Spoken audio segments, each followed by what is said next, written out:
sensor-to-shooter mission with Puma and Switchblade would have Puma as an overwatch looking for pop-up targets.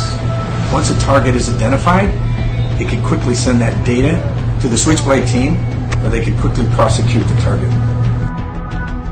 The primary purpose of Switchblade is to prosecute targets that have been identified either by the operators themselves or another ISR platform.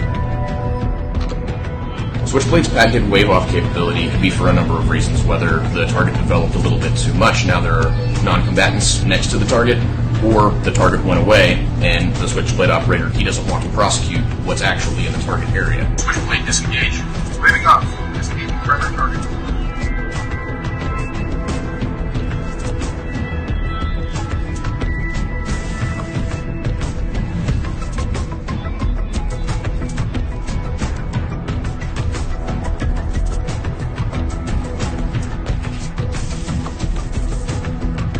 One of the main benefits of sensor-to-shooter is coordinate sharing and the video downlink, all packaged into one spot.